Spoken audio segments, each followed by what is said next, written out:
आइए प्यारे बच्चों, आज हम लोग प्रायिकता का कॉन्सेप्ट सीखेंगे जो आपके एग्ज़ाम में बहुत ज़रूरी है और आपके एग्ज़ाम्स को क्लियर कर देगा। ठीक है, तो बिना विलंब किए हम लोग स्टार्ट करते हैं प्रायिकता चैप्टर। और प्रायिकता में सीखते हैं कि किसी क्वेश्चंस को बनाने के लिए जो ऑब्जेक्टिव टाइप क्वेश्चंस है वो भी आपके लिए आसान हो जाए और क्वेश्चंस को आप आसानी से सॉल्व कर पाए।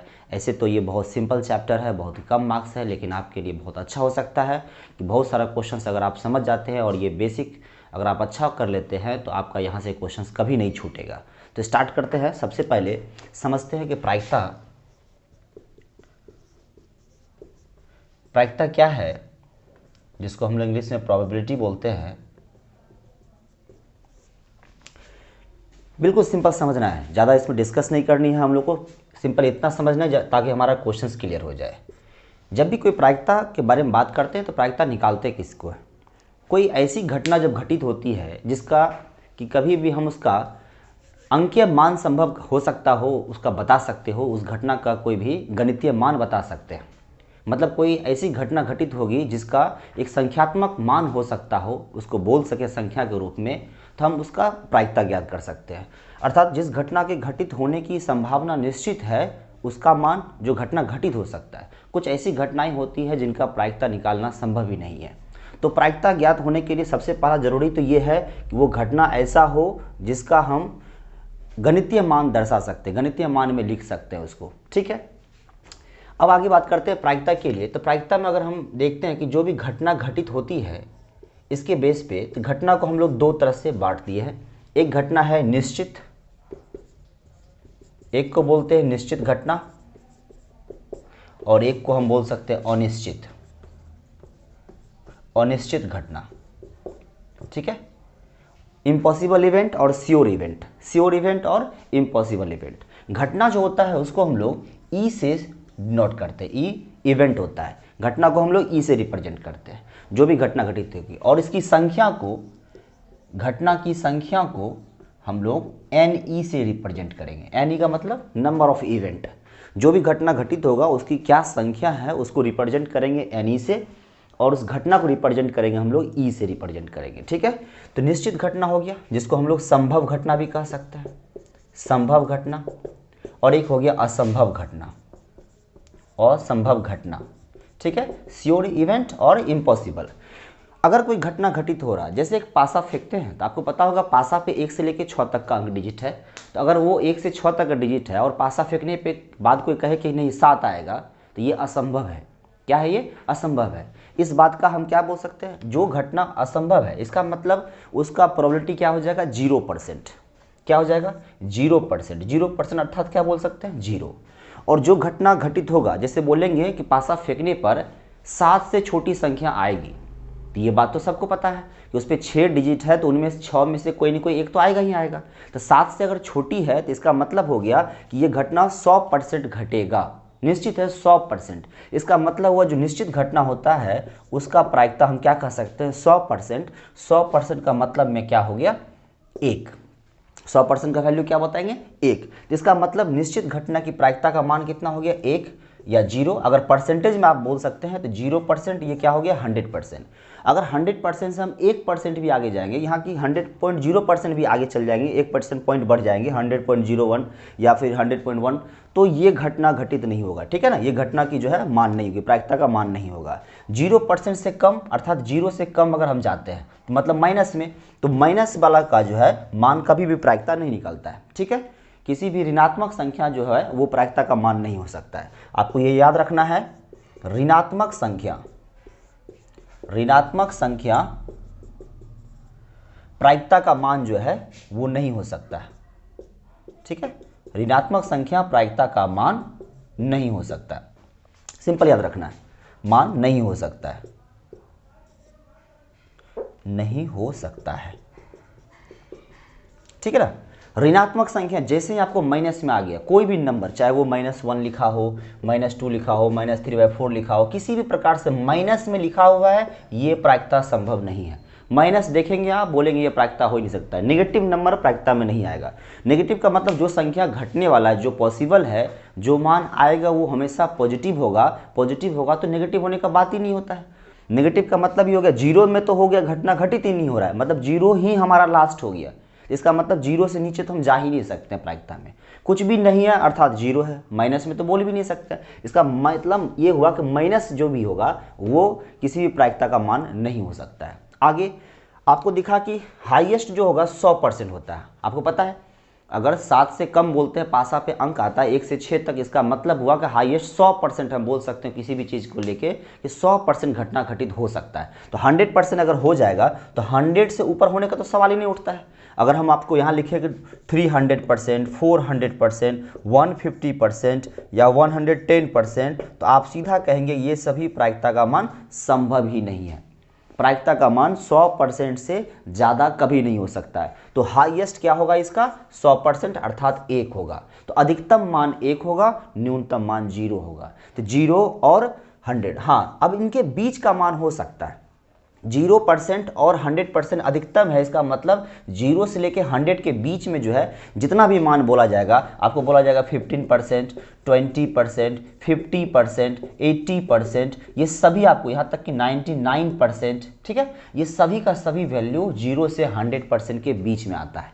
ध्यान से देखें आप, 15%, 20%, 50 या जो है 80%, 99%, ये जितना भी वैल्यू जो आपको 0% से 100% के बीच में रहेगा वो सभी वैल्यू जो है प्रायिकता का मान हो सकता है। तो आपको बस ये याद रखना है कि अंतिम 0 होगा स्टार्टिंग और 1 पे जाके लास्ट होगा। तो ये सभी वैल्यू को अगर आप देखें, आप अगर ऐसे भी नहीं सोचेंगे तो आप सोचेंगे 15% का मतलब क्या होता है 15/100, अगर आप इसको डिवाइड करें तो 0.15 आता है। आप ध्यान से देखिए 0.15 जो वैल्यू है वो 0 और 1 के बीच में आता है। इसका मतलब हुआ कि अगर आपको कहीं पे ये लिखा रहेगा, अगर आपको कहीं पे ये लिखा रहेगा 0.123456, ये परसेंट वैल्यू जो है, ये वैल्यू जो दिया रहेगा, क्या ये होगा आपका प्रायिकता का मान? बिल्कुल होगा, क्योंकि ये 0 से 1 के बीच में आता है। 0.5 रहेगा, बिल्कुल होगा। 0.512 दिया रहेगा, ये वैल्यू हो सकता है प्रायिकता का मान, ये प्रायिकता का मान हो सकता है। ठीक है, ये वैल्यू अगर डेसिमल में 0 से मान में दिया हुआ है तो आप प्रायिकता का वैल्यू देंगे। क्लियर है ना? आइए आगे क्लियर करते हैं। इतना बात तो समझ में आ गया। अब है कि आप फ्रैक्शन में भी रह सकता है। आपको फ्रैक्शन में कैसे रहेगा, तो जैसे 3/2 दे दिया, तो आपको देखना है 3/2 का जो वैल्यू अगर डिवाइड करते तो ये कितना आता है 1.5। ठीक है, आपको बस ये सोचनी है 2/2 जो वैल्यू है वो कट के 1 होता है। तो 2 से जब बाय में 2 रहेगा तो 2 से यहाँ ऊपर कोई भी मान बड़ा आएगा वो मान प्रायिकता का मान नहीं हो सकता है। मतलब 3/2 आए, 4/2 आए, 5/2 आए, 6/2 आए, अदर कोई भी नंबर जो बेस वैल्यू जो आपका हर का मान है उससे बड़ा मान ऊपर में लिखा हुआ है, समझ जाइए वो प्रायिकता का मान नहीं हो सकता है। क्योंकि अगर आप इसको डिवाइड करेंगे तो वो हर वैल्यू जो होगा, जितने भी सभी वैल्यू है यहाँ पे, सभी 1 से ज़्यादा होगा। ठीक है, जैसे 3/2 करेंगे तो 1.5 हो गया, 5/2 करेंगे तो 2.5 होगा। ये सभी वैल्यू आपको दिख रहा होगा कहीं ना कहीं ये जो है 1 से ज़्यादा है। इसका मतलब ये सभी फ्रैक्शन में जो वैल्यू रहेगा, जो आपका लिखा हुआ रहेगा, तो ये ध्यान देना है आपको कि ये सभी वैल्यू कहीं ना कहीं प्रायिकता का मान संभव नहीं है। ठीक है, तो ये भी आपको याद रखना है। आइए, तो निश्चित घटना की प्रायिकता जो है वो आपका कितना हो गया 1 हो गया, और अनिश्चित घटना जो कि असंभव घटना उसकी प्रायिकता क्या हो गया 0 हो गया। अब देखेंगे, अगर आप जान गए कि प्रायिकता का जो मान है PE, जिसको डिनोट करते हैं हम लोग प्रोबेबिलिटी ऑफ इवेंट E, ठीक है ना, तो ये PE हो गया। तो इसका मान आप रेंज में अगर कह सकते हैं तो कहाँ से कहाँ तक होगा, कहाँ से कहाँ तक लेंगे आप जो है, 0 से लेके स्टार्ट होगा, 0 भी होगा, 0 भी होगा, और आप क्या कहेंगे कि PE का मान जो होगा वो 0 से लेके स्टार्ट होगा और कहाँ तक होगा, ये साइन उल्टा होगा। ठीक है ना, 0 से स्टार्ट होगा और कहाँ तक होगा 1 तक हो। देखिए इक्वल साइन दिया हुआ है, लेस भी दिया हुआ है, मतलब ये आप कह सकते हैं 0 से बड़ा होगा, 0 भी होगा, 1 से छोटा होगा और 1 भी होगा। तो 0 तो होगा ही, 1 तो होगा ही, और 0 से यहाँ बड़ा भी होगा, 1 से छोटा भी होगा, मतलब 0 से लेकर 1 के बीच होगा। आपको ये याद रखना है 0 से लेकर 1 के बीच, 0 से लेकर 1 के बीच, ये साइन आपको ध्यान रखना है। ठीक है, मिस्टेक ना हो इसमें। साइन क्या है, ये लेस देन है, मतलब छोटा है। PE का मान 1 से छोटा है, और ये साइन क्या दिखा रहा है, इक्वल है, मतलब 1 तक है। तो 0 से लेकर 1 के बीच जितने भी मान आएंगे वो सभी का सभी प्रायिकता का मान हो सकता है। ठीक है, तो आपको ये रेंज याद रखना है, प्रोबेबिलिटी का रेंज क्या है, ठीक है। प्रोबेबिलिटी का रेंज क्या है, तो 0 से लेके 1 के बीच होता है। 0 से लेके 1 के बीच मतलब 0 भी होगा, 1 भी होगा और उन दोनों के बीच का वैल्यू भी होगा। तो ये आपको रेंज याद रखना है। जैसे मान लीजिए किसी भी घटना की जब आप प्रायिकता निकालते हैं तो पी निकलता है। जब आप एक टॉस करते हैं कॉइन को, फर्स्ट लेते हैं आपको एक कॉइन को, एक सिक्का को टॉस करते हैं, तो आप देखते हैं कि उस पर क्या आता है, हेड आता है या फिर टेल आता है। चित या पट बोलते हैं इसको, हेड आता है या फिर टेल आता है। इसका मतलब यहाँ पे एक एस वर्ड याद करना है आपको, नंबर ऑफ सैंपल स्पेस। ये जो है एस है, ये एस का मतलब क्या हुआ, अभी प्रयोगों की कुल संख्या। तो यहाँ पे अभी प्रयोग जो होगा, जो ट्रायल होता है, उसकी कुल संख्या कितना है, तो 1 और 2।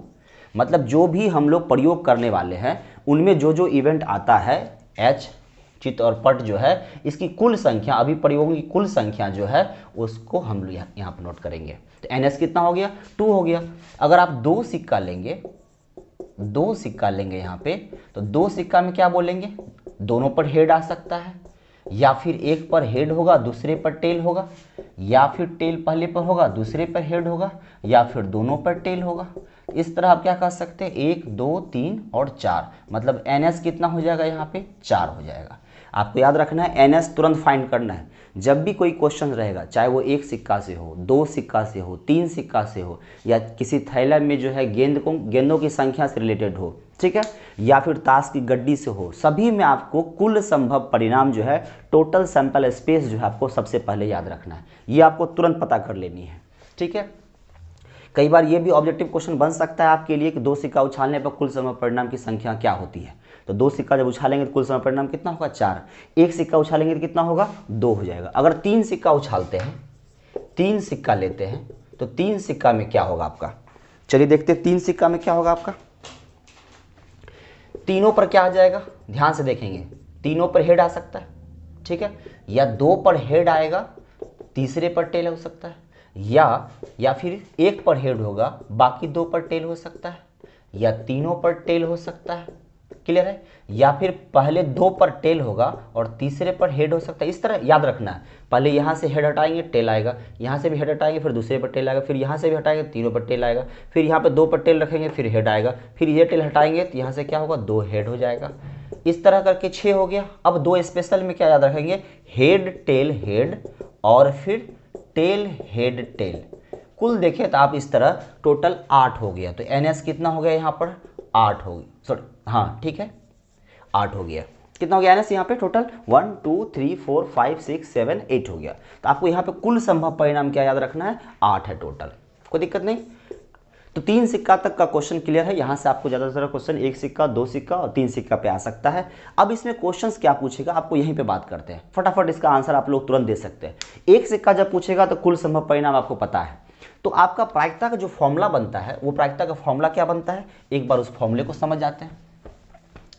प्रायिकता का फॉर्मूला बहुत सिंपल है। अगर आप एक प्रायिकता का सिर्फ फॉर्मूला याद रखते हैं, प्रोबेबिलिटी ऑफ ई, पी का फॉर्मूला क्या याद रखेंगे, एन ई बाय में N S, N E by में क्या, एन एस। एन ई क्या हो गया, घटना ई के अनुकूल, ई जो है एक इवेंट है, ई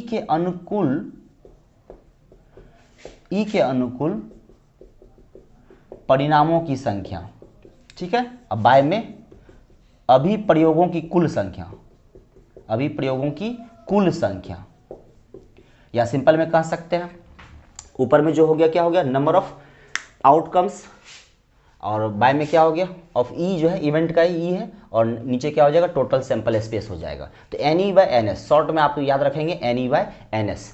जहां भी यूज करेंगे सिर्फ एन ई पता करेंगे, एन एस आपको कुछ ही सेकंड में पता चल जाएगा। सिर्फ क्वेश्चंस को देखते ही आपको तुरंत आइडिया लग जाएगा कि एन एस क्या है, और एन ई जो होगा वो क्वेश्चंस में आपको पता चल जाएगा। जो क्वेश्चंस पूछा जाएगा, जिस घटना के घटित होने के बारे में पूछा जाएगा, उस घटना की जो कुल संख्या होगी, जो घटित होने का चांसेस बनेगा, उसकी संख्या आपको ऊपर लिखनी है। बहुत आसान होगा। जैसे आपको यहाँ पूछा जाता है एक सिक्का उछालने पर हेड आने की क्या प्रायिकता, आपसे क्वेश्चन क्या पूछा, हेड आने की क्या प्रायिकता। तो हेड क्या है, कितना हेड है इसमें, एक हेड है। एक बार टॉस करेंगे, उछालेंगे सिक्का को, तो आपको हेड एक बार एक आएगा, आप क्या कहेंगे, एक हेड है। इसका मतलब घटित घटना की संख्या क्या हो गया, एनी का मान कितना होगा, 1 हो जाएगा। अब बाय में क्या होगा, टोटल सैंपल स्पेस, मतलब 2 में 1 आएगा, ठीक है। 2 में क्या आएगा, 1 आएगा। बात क्लियर है। टेल का पूछा जाता तब भी आंसर क्या होता, 1/2 होता। उसी तरह अगर यहाँ से पूछा जाता आपको दो सिक्का उछालने पर, यहाँ पे क्या पूछेगा, दोनों पर हेड हो इसकी क्या प्रायिकता है। तो दोनों पे हेड आप देखेंगे तो सिर्फ एक ही पर आता है, दोनों पे हेड सिर्फ आपको एक ही पे आता है। तो एक पर आता है, एक बट्टे में क्या हो जाएगा, कुल संभव परिणाम जो कि 4 है। दोनों पर टेल पूछा जाएगा तो आपको क्या होगा, 1/4 आंसर होगा। क्लियर है। यहाँ पे सिर्फ शॉर्ट में बता रहे हैं, आप अच्छे से सिर्फ फॉर्मूला लिखेंगे, P = NE/NS करेंगे और यहाँ से क्वेश्चन आपका सॉल्व हो जाएगा। फटाफट सारा क्वेश्चन देखते हैं। तो अगर कम से कम एक टेल पूछा जाए, कम से कम एक हेड पूछा जाए, तो आपको यहाँ ध्यान है एक टेल होने की क्या प्रायिकता है। तो एक टेल आपको दिख रहा होगा कम से कम 3 पे है, इस पे भी एक टेल है, इस पे भी एक टेल है, इस पे भी एक टेल है, तो 3 हो जाएगा। या फिर एक हेड आने की क्या प्रायिकता होगा, एक चित आने की क्या प्रायिकता होगा, तब भी आपको 3 होगा। सही है। उसी तरह इसमें आएंगे तो इसमें क्या देखेंगे, तीनों पे हेड आने की प्रायिकता क्या होगा, तीनों पे हेड आपको दिख रहा होगा सिर्फ एक पर आता है। 2 पे हेड आने की क्या प्रायिकता होगा, तो 2 पर हेड जो है यहाँ भी है, यहाँ भी है, उसके बाद जो है आपको यहाँ भी है, एक यहाँ है और एक यहाँ है, 4 हो जाएगा। तो 4/8 आंसर हो जाएगा सीधा। ठीक है ना। 3 जो है तीनों में अगर देखते हैं 3 सिक्का उछालते हैं तो कम से कम 2 हेड का पूछ सकता है। तीनों पर टेल का बारे में आएगा, तीनों पर टेल सिर्फ आप देखेंगे 8 में सिर्फ एक ही घटना ऐसा है जिसमें तीनों पर टेल आता है, तो मतलब 1/8 हो जाएगा इसका आंसर। सही है। क्या हो जाएगा, 1/8 हो जाएगा। तो इस तरह करके इस सिक्के पे क्वेश्चन आपको आएगा जिसका आसानी से आप जवाब दे सकते हैं। तो ध्यान रखना है आपको, जो भी पूछा जाएगा सबसे पहले आप ये तैयार कर लेंगे 3 सिक्का का होगा तो, और ये भी याद रखेंगे कि एक सिक्का उछालने पर कुल संभव परिणाम कितना होता है, 2 सिक्का उछालने में कुल संभव परिणाम कितना होता है, 3 सिक्का उछालने में कुल संभव परिणाम क्या होता है। ये आपको ऑब्जेक्टिव में भी क्वेश्चंस पूछा जा सकता है। फॉर्मूला आपको याद रखना है, प्रोबेबिलिटी ऑफ ई का फॉर्मूला क्या होगा, NE/NS, ई के अनुकूल परिणामों की संख्या बटे अभी प्रयोगों की कुल संख्या। सही है। आइए आगे बढ़ते हैं।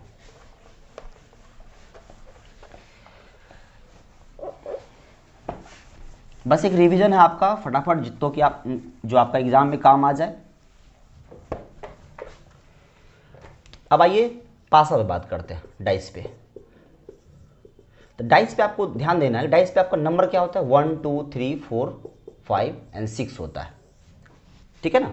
अब आपसे यहाँ पे 3-4 तरह क्वेश्चंस बनता है। डाइस जैसे ही बोला दिमाग में तुरंत आएगा आपका NS कितना हो जाएगा, 6 हो जाएगा, क्योंकि कुल आपके पास जो इवेंट है 1 2 3 4 5 6 आपका 6 इवेंट है। लेकिन जो घटने वाली है, अगर हम पासा को डाइस को फेंकते हैं तो एक बार में कोई एक ही संख्या आएगा। अगर आपको एक संख्या निकालने की प्रायिकता पूछेगा कोई भी, तो आपके पास जो है मान लीजिए 5 निकालने का प्रायिकता पूछा, तो 5 एक बार में एक आने का चांसेस है आपका, तो 1/6 आंसर हो जाएगा।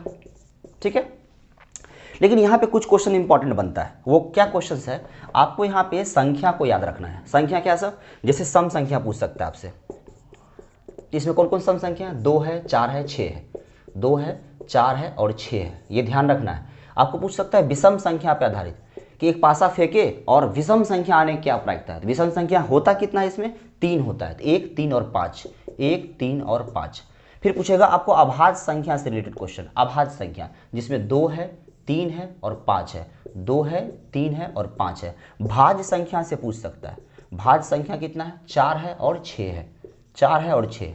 आपका आंसर कितना फटाफट हो सकता है। अगर आप सिर्फ ये जानकारी यहाँ से रख लेते हैं, एक पासा में ये सभी चीज़ होता है, तो आपको आसानी से जवाब दे सकते हैं। हाँ, यहाँ से एक चीज़ और पूछ सकता है आपसे, 3 का गुणज पूछ सकता है, 3 के गुणज की प्रायिकता बताए, 3 का गुणज कितना है, 3 है, 6 है। ठीक है, 2 हो गया। अगर 2 का गुणज पूछा जाता है आपसे, गुणज का मतलब पता है, मल्टीपल टेबल पढ़ते हैं, तो 2 का गुणज में 2 है, 4 है और 6 है, 2 है, 4 है और 6, इसकी संख्या 3 हो गया। पूछेगा 6 से छोटी संख्या, 6 से छोटी संख्या, तो 6 से जब छोटी संख्या आएगा तो कितना संख्या आ रहा है, 5 आ रहा है, तो 5 हो जाएगा। पूछेगा 7 से छोटी संख्या, मतलब 6 का 6 आ जाएगा। पूछेगा आपको 6 से बड़ी संख्या, तो सीधा बोलेंगे आप 0। जैसे ही आपसे 6 से बड़ी संख्या बोला, तो 6 से बड़ी संख्या इसमें होती ही नहीं है, तो इसकी संख्या कितना हो जाएगा, 0, और 0 बट्टा आपका एनीथिंग करेंगे बराबर 0 आंसर आ जाएगा। ठीक है ना। तो इस तरह आप इससे सारा क्वेश्चन का जवाब दे सकते हैं। सम संख्या आने की प्रायिकता, तो आपको पता है 2 4 6 3 होता है, पता है इन तीनों में से कोई एक ही घटित होगा, लेकिन आपके पास चांसेस कितना है, 2 है, 4 है, 6, 3 चांस है जिसमें से एक घटना घटित होने वाली है, तो आपका क्या आंसर होगा, 3/6 हो जाएगा। ठीक है। जैसे आपको विषम संख्या पूछता है 1 3 5, यहाँ भी 3/6 आंसर होगा। 2 3 5 पूछता है, यहाँ भी 3/6 आंसर होगा। 4 6 भाज्य संख्या के लिए 2/6 आंसर होगा। इस तरह करके 2 4 6 गुणज पूछता है 2 का, तो यहाँ भी 3/6 आंसर होगा। 6 से छोटी संख्या पूछता है तो आप बोलेंगे 5/6 आंसर होगा। 6 से बड़ी संख्या 0/6 बराबर 0 आंसर हो जाएगा। इस तरह आप सिंगल पासा पे सभी क्वेश्चंस का जवाब दे सकते हैं। ठीक है, आइए आगे बढ़ते हैं।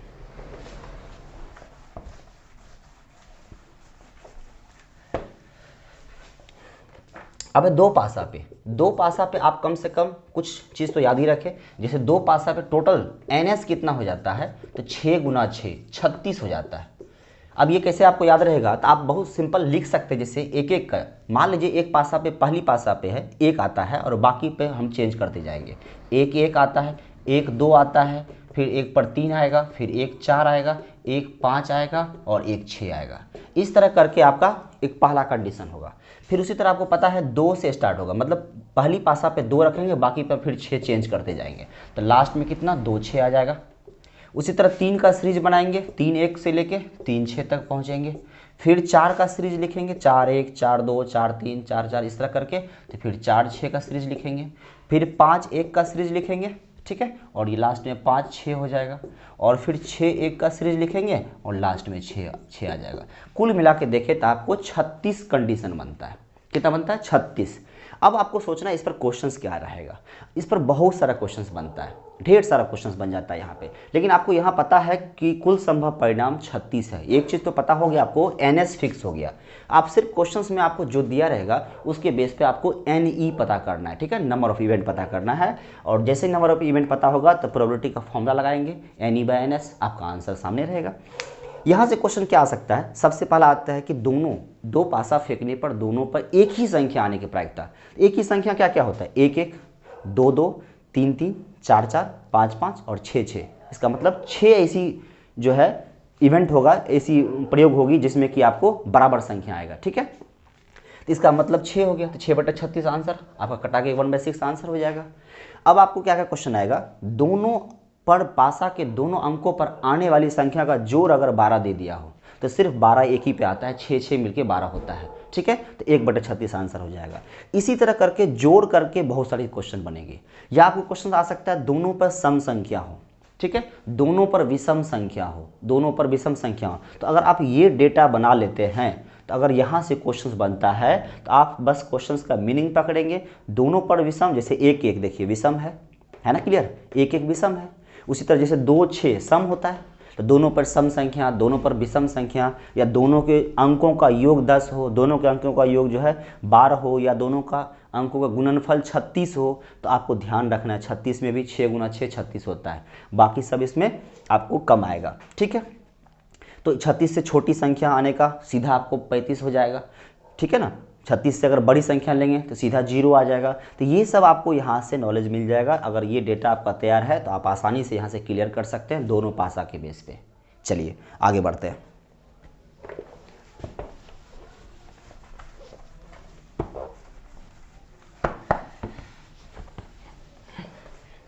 अब है आपका पासा क्लियर हो गया। अब हम लोग देखते हैं क्या, ताश की गड्डी से रिलेटेड एक क्वेश्चन। ये बहुत इंपॉर्टेंट है, यहाँ से भी क्वेश्चन आपका बनता है। कहीं कुछ नहीं करना है आपको, बस थोड़ी सी जानकारी आपको दिमाग में रखनी है। आपको सबसे पहले ये पता होना चाहिए कि कुल ताश में जो है 52 पत्ते होते हैं, ठीक है, 52 कार्ड्स होते हैं। 52 पत्तों को अगर देखें तो 4 ग्रुप में बांटा हुआ रहता है। कितने ग्रुप में? 4 ग्रुप में। 4 ग्रुप में आप इसको बांट दें, थोड़ा सा माइंड लगाएं, ठीक है। 4 ग्रुप में बांटेंगे तो हर एक ग्रुप में कितना कार्ड होगा? सिंपल सा बात है, 13 कार्ड्स होगा, 13 कार्ड्स होगा। 4 ग्रुप में बटा हुआ, इसका मतलब चारों ग्रुप का कुछ ना कुछ नाम रखा गया होगा। चारों ग्रुप का क्या होगा? कुछ ना कुछ नाम रखा गया होगा। एक ग्रुप का नाम हम क्या रखते हैं? इसका नाम है हुकुम। क्या नाम है? हुकुम। दूसरे का क्या है? चीरी। इसका क्या है? पान। और इसका क्या है? ईट, ठीक है। यहाँ पे हम लोग सिंपल समझेंगे ताकि क्वेश्चंस को हम लोग डील कर पाए आसानी से। हुकुम का पत्ता जो आपको मिलता है इस तरह का साइन में रहता है, ट्रायंगल बना हुआ, और चीरी का जो रहता है इस तरह का साइन रहता है। पहचान आपको थोड़ा याद रखना है। ये तो सिंपल में आपको इस तरह रहेगा, और ईट में आप देखेंगे इस तरह रहेगा, ठीक है। तो ये पहचान होगा कार्ड्स का फिगर के बेस पे। आपको ये ध्यान रखना है कि पान और ईट जो होता है, ये पान और जो ईट होता है ये रेड कलर में होता है। किस में होता है? रेड कलर में होता है। तो 13 और 13 कुल मिला के कितना? 26 कार्ड आपका क्या हो गया? रेड हो गया। ध्यान रखना है, पान का और ईट का कलर जो होता है वो रेड होता है। पान ईट रेड होता है, मतलब 13 13 26 कार्ड रेड हो गया। और हुकुम का और चीरी का पत्ता जो है वो ब्लैक होता है, मतलब काला होता है, और ये भी कितना हो जाएगा? 26 हो जाएगा, ठीक है। 26 कार्ड आपका कितना हो गया, काला। दो ही कलर है आपको, काला है और लाल है।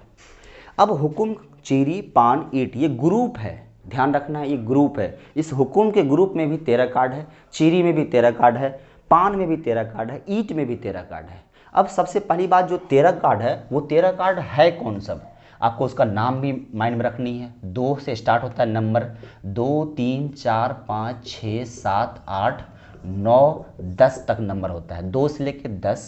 अब इसके अलावा क्या क्या होता है, तो 4 नाम से है, एक इक्का है, बेगम है, बादशाह है और एक गुलाम है, ठीक है। कुल मिला के 1 2 3 4 5 6 7 8 9 10 11 12 और 13 कार्ड हो गया। तो अब सोचिए थोड़ा सा, 13 कार्ड, वही 13 कार्ड इसमें भी है, वही 13 कार्ड इसमें भी है, यही 13 कार्ड इसमें भी है और यही 13 कार्ड इसमें भी है। मतलब हर एक ग्रुप में 13 कार्ड है। इसका मतलब ये हुआ प्रत्येक कार्ड कितना है, पूरे 52 कार्ड में अगर हम प्रत्येक कार्ड के बारे में बात करें तो प्रत्येक कार्ड जो है वो 4 4 करके है। हर एक कार्ड अगर जो नाम से पढ़ा जाएगा वो 4 होगा। इस 52 में, 52 में जो है 2 कितना होगा, 4 कार्ड होगा, 3 कितना होगा, ये भी 4 होगा, बादशाह कितना होगा, टोटल 4 होगा, गुलाम कितना होगा, 4 होगा, इक्का कितना होगा, 4 होगा, बेगम कितना होगा, 4 होगा। अब उनमें से भी अगर बात करें, लाल जो होगा वो 26 है, इसका मतलब 2 होगा। तो बादशाह लाल कितना होगा, 2 होगा। लाल बादशाह जो होगा आपका वो आपको 2 होगा, ठीक है। और जो काला बादशाह होगा ये भी आपको क्या होगा, 2 होगा। तो सिर्फ लाल बादशाह ही नहीं, बादशाह भी 2 होगा, लाल और काला। उसी तरह गुलाम भी 2 होगा, लाल और काला। इक्का भी होगा, 2 लाल 2 काला। बेगम भी होगा, 2 लाल और काला। क्योंकि आपको पता है कि 26 कार्ड जो है वो काला है और जो है 26 कार्ड आपका लाल है। तो हर एक कार्ड चूँकि सभी में है तो 1 2 समझिए, इसमें बादशाह, इसमें बादशाह, इसमें बादशाह, इसमें भी बादशाह, तो काला बादशाह, फिर यहाँ भी काला बादशाह, लाल बादशाह, लाल बादशाह। क्लियर यहाँ तक? प्रत्येक कार्ड 4 है, ये बात पता चल गया। प्रत्येक कार्ड 4 है और हर कार्ड में 2 कलर में बटा हुआ, याद रखना है आपको, 26 लाल 26 काला। मतलब हर एक कार्ड का 2 लाल होगा और 2 काला भी होगा। बादशाह 2 लाल भी होगा, 2 काला भी होगा। गुलाम 2 लाल होगा, 2 काला होगा, ठीक है। इक्का भी 2 लाल होगा, 2 काला होगा। क्लियर है? यहाँ तक समझने के बाद हमको बस ये समझना है कि इनमें से 3 ऐसा कार्ड होता है जिस पर फोटो लगा होता है, जिसको बोलते हैं तस्वीर वाला पत्ता। तस्वीर वाला पत्ता, तस्वीर वाला पत्ता क्यों बोलते हैं? क्योंकि इसके ऊपर फोटो लगा होता है। ये कौन कौन है तो आपको याद रखनी है, बादशाह है, गुलाम है और बेगम है। ये सभी 3 जो है तस्वीर वाला है। सोचिए, इसमें भी तीनों तस्वीर वाला होगा, इसमें भी तीनों होगा, इसमें भी तीनों होगा और इसमें भी तीनों होगा। इसका मतलब कुल अगर बात करें, कुल फेस कार्ड, कुल तस्वीर वाला पत्ता, तस्वीर वाला पत्ता, तो आप कहेंगे क्या कि 12 है। जिसमें लाल कितना है, लाल 6 है और काला कितना है, 6 है। मतलब 6 लाल तस्वीर वाला पत्ता हो गया और 6 काला तस्वीर वाला पत्ता हो गया। ठीक है, यहाँ तक सबको समझ में आ गया होगा। इसके बेस पे आपसे क्वेश्चन पूछा जाएगा जिसका जवाब आप आसानी से दे सकते हैं। चलिए 4-5 क्वेश्चन करते हैं। जैसे आपको सबसे पहला क्वेश्चन पूछता है, एक हुकुम का पत्ता निकाले। एक ताश की गड्डी को अच्छी प्रकार से फेंटने पर उससे हुकुम का पत्ता निकालना है। हुकुम का पत्ता जैसे ही बोला आपके दिमाग में तुरंत आना चाहिए, हुकुम तो ग्रुप का नाम है, मतलब उसमें 13 कार्ड होगा, 13 में से कोई एक कार्ड आएगा। इसका मतलब हुआ 13 हो जाएगा घटना की संख्या। अब बट्टे में कुल संभव परिणाम कितना, 52। अगर आपसे बोलता है कि लाल पत्ता निकालने की क्या प्रायिकता है, लाल पत्ता जैसे ही बोला तो आपके दिमाग में तुरंत एक क्वेश्चन बना कि लाल पत्ता तो 26 है, लाल पत्ता 26 है, उसमें से एक कार्ड निकालना है। इसका मतलब 26 चांसेस है, उसमें से एक निकालना है, मतलब घटना की संख्या टोटल 26 होगा। तो हम कहेंगे 26/52 आपका आंसर हो गया। ठीक है, यहाँ तक क्लियर है आपको? बोलेगा बादशाह निकालने की क्या प्रायिकता है, तो बादशाह कुल कितनी है, 4 है, इसका मतलब 4/52 आंसर। ठीक है, इक्का निकालना है, इक्का निकालने की क्या प्रायिकता होगा, इक्का कुल कितना है, 4 है। आपसे कोई कहेगा इक्का निकालो तो आपके दिमाग में क्वेश्चन तो आएगा ना, इक्का तो 4 है, कौन सा इक्का निकाले, तो मतलब चांसेस कितना हो गया, 4, मतलब 4/52। हाँ, एक क्वेश्चन ऐसा उल्टा भी पूछता है, कहेगा आपको इक्का ना होने की क्या प्रायिकता है, मतलब ताश की गड्डी से इक्का नहीं होने की क्या प्रायिकता है। तो इक्का नहीं होने की कितना प्रायिकता है, इक्का कितना नहीं है, तो इक्का आपका कितना नहीं है, 4 इक्का। 4 इक्का को अगर छोड़ देंगे तो कुल कितना बच जाएगा आपका, 48 कार्ड। 52 में से अगर 4 माइनस कर देंगे तो 48 कार्ड, मतलब 48 कार्ड का प्रायिकता होने के पूछा जा रहा है। तो कितना आंसर हो जाएगा, 48/52 हो जाएगा। ठीक है, 48 बटे क्या हो जाएगा, 52 हो जाएगा। कई बार ये क्वेश्चन पूछा जाएगा आपसे, जैसे बादशाह 2-3 कार्ड मिला के पूछा जा सकता है। बादशाह बेगम ना होने की क्या प्रायिकता, बादशाह और या तो बेगम ना होने की प्रायिकता। तो बादशाह भी नहीं और बेगम भी नहीं, इसका मतलब दोनों को जोड़ देना है। बादशाह और बेगम को अगर जोड़ देते हैं तो कितना हो जाता है, 4-4 8 कार्ड, तो 8 बटे कितना हो जाएगा, 52 आंसर हो जाएगा। ठीक है, तो सबसे पहला आपका फॉर्मूला याद रखना है कि पी इक्वल क्या हो गया, एन एस बटे, ठीक है, एन ई बटे एन एस हो गया। पी इक्वल क्या हो गया, एन ई बटे में क्या हो गया, एन एस। ये ध्यान रहेगा, एन एस आपको तुरंत पता कर लेनी है, उसके बाद एन ई आपको क्वेश्चंस के अनुसार खोज के निकालना है ध्यानपूर्वक। तस्वीर वाला पत्ता पे क्वेश्चन पूछा जाएगा, तस्वीर वाला पत्ता होने क्या प्रायिकता है, तो 12 बटे, क्योंकि 12 तस्वीर है तो 12 बटे 52 आंसर हो गया। पूछेगा लाल तस्वीर वाला पत्ता होने क्या प्रायिकता है, तो लाल आपके पास कितना है, 6 है, तो इसका मतलब 6 बटे 52 आंसर हो जाएगा। सही है, तो इस तरह करके आप कार्ड पर भी आंसर दे सकते हैं। चलिए आगे बढ़ते हैं।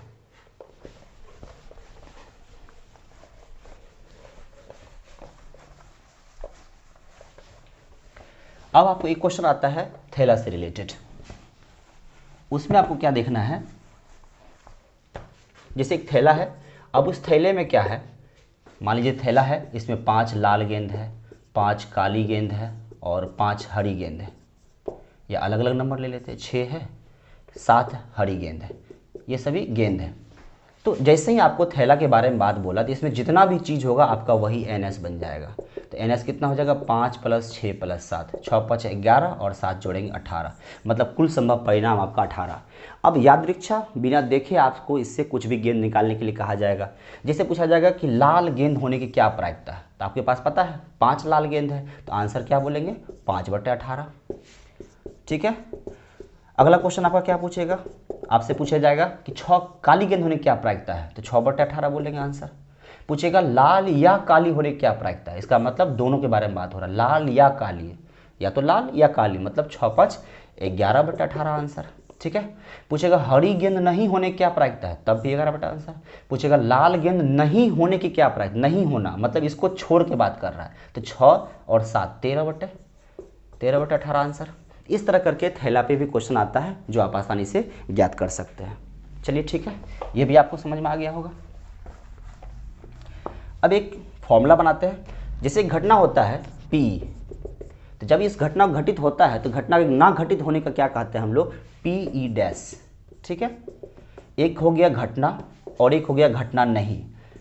याद रखना है आपको, घटना प्लस घटना नहीं, घटना नहीं का प्रायिकता का योग कितना होता है, 1 होता है। जैसे आपको पता है कि हेड टेल आता है, तो आपको हेड आने का प्रायिकता और टेल आने का प्रायिकता, हेड का भी 1/2 टेल का भी 1/2, दोनों का आप जोड़ेंगे तो कितना हो जाएगा, 1 हो जाएगा। तो घटना होने की प्रायिकता जैसे ही होता है तो उसका ना होने का प्रायिकता का अगर हम मान निकालें और दोनों को जोड़े तो कितना आंसर होगा, 1 हो जाएगा।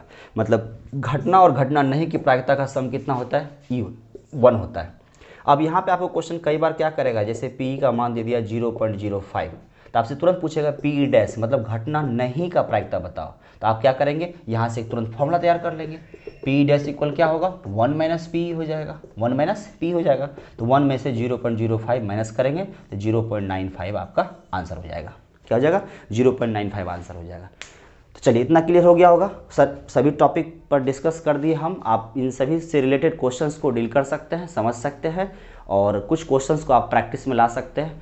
बाकी ऑब्जेक्टिव आपका नहीं छूटना चाहिए, क्वेश्चन का कॉन्सेप्ट क्लियर है आपका, हर एक क्वेश्चन आपको आसानी से सॉल्व करने लिए है। ठीक है, मिलते हैं फिर नेक्स्ट वीडियो में, थैंक यू।